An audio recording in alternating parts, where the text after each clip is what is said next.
What an interesting show, right? Reflection of You. Wow. I loved how they discussed so much about the human condition when there is infidelity, jealousy, people who are hurt. I was just like, wow, this show is the quintessential hurt people, hurt other people, right? If you're hurt, then you hurt someone else. Do you agree? Let's discuss. Hello, good people. Thanks for joining me again. And if you're new to my channel, my name is Ann. And on my channel, I review foreign shows. You know what I usually say, right? We travel around the world sitting on our couches. How fun is that? You never know which country we're going to end up next. Hi, guys. Thank you for joining me again. My name is Ann, and on my channel, I review foreign international content.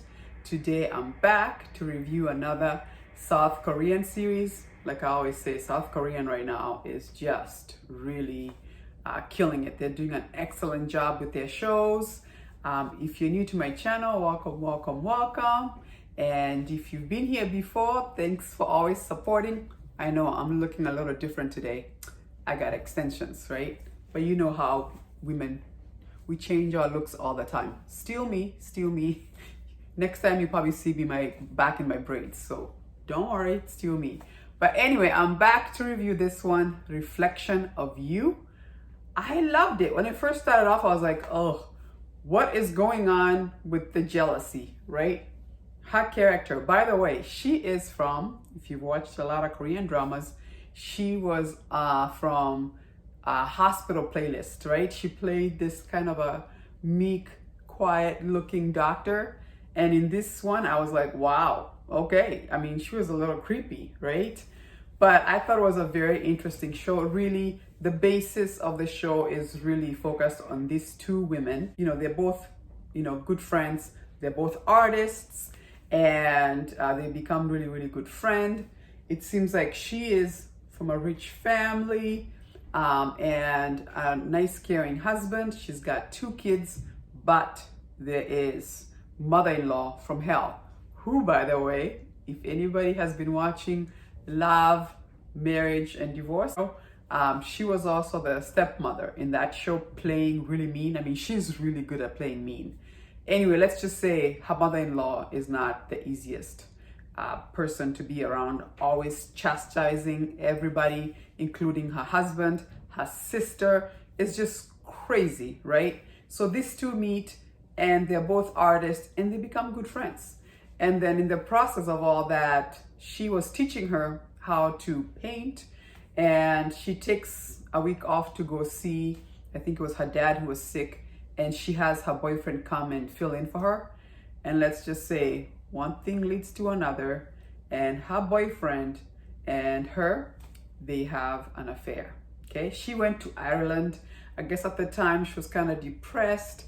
Her daughter had been sent abroad for education, and she was just feeling depressed, and her mother-in-law was not the best. So she goes to Ireland, and her boyfriend followed her. And let's just say they had quite the rendezvous, all right? And she decided, you know what, I can't do this. I can't do this to my family. I had a moment of lapse. Let me get back, right? And unfortunately, and you have to watch, we saw when she left, he was like, where did she go? Chasing after her, gets in an accident. And he ended up being stuck in Ireland without memory, in a hospital bed for like 3 years, right? So she goes on with her life, like whatever, that kind of thing. And then she's like, what happened to my boyfriend? We were gonna get married. She starts looking for him. And let's just say her husband is also involved with why the guy is missing. Let's just say he does find out, and she's looking, and they find the guy, he comes back, and his memory comes back. And that's when all hell breaks loose, right? Because it was just crazy to watch the amount of, first she's jealous, and then when she finds out what happened between the two with the fiance, she becomes like a stalker. Like she was always there in her life. She is, I mean, the show actually started with her slapping her daughter, right? Which, by the way, I was like, all parents, all mothers would have been like, I'm gonna wring your neck. How dare you touch my child? And then she's just constantly there trying to influence her children. And she's always scared something's gonna happen to her children. I was like, in South Korea, don't you guys have restraining orders? Like, she is the reason why I would say restraining orders were invented. Like, you should be able to go to a judge and say, this person cannot be close to any of my family members. We need them to be like, I don't know, 10 miles away. They cannot be in the same area. Otherwise, she goes to jail. I just thought it was very interesting how she kept on violating boundaries of her children, her job, her husband. And we get it. The point was she was trying to revenge. Like, you made me feel that way, I'm gonna make you feel that way. And we all know how revenge is, right? You think you're gonna feel better once you revenge and the other person is feeling bad, but really, do you? That's why they always say you should forgive yourself, because that will help you move, like move on. Meaning, talk about it with yourself. Why does it hurt? Forgive so you can move on, not because you're letting the other person off the hook. And I felt like that's what she should have done. And then we've got her acting like the Stepford wife, where she's always smiling and, oh, I'll do whatever you want. But she is worse. I know she was talkish, but she was worse. First of all, you go have an affair. Your husband, who loves you so much, he is protecting you from this mother-in-law from hell. And your daughter is going out of control. Your son is about to be sent to a boarding school and you don't know what to do. And your actions has caused all this. Like, it was interesting to see how her having an affair, how it affected everybody. It has affected her good friend and the fiance. Now it's affecting her husband and the kids. Like, it goes to show, like, wow, when you have an affair, you can destroy everybody, really. And we see it does. You have to kind of keep watching. It destroys everybody, including herself. I thought it was very interesting. And then we also saw, like with her husband's mother, the mother-in-law from hell, she also had issues. Like, the show also talked about, I think it's that same thing about when you get hurt, and because you're hurt, you hurt others.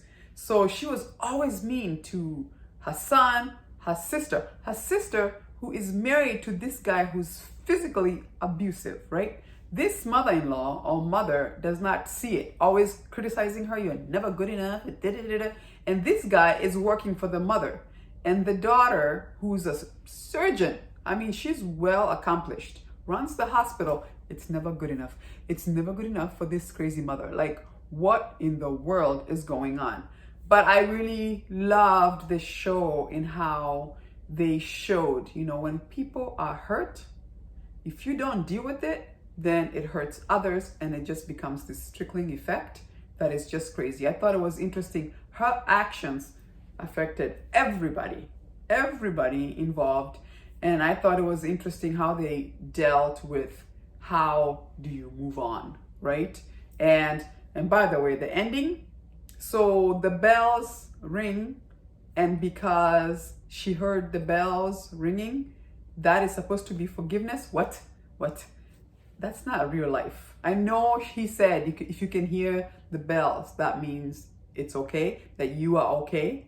But technically speaking, she should have gone to jail for what she did. I'm not gonna say, just in case you haven't finished watching the whole thing, but when you see what she did, then you're like, yeah, I know you're trying to protect your daughter and all that stuff, but in real life, sooner or later, it will catch up to you and there will be justice. So the bells ringing is not an easy, I'm off the thing. But I have to say, I enjoyed it. I think it was very realistic. This is what happens to people.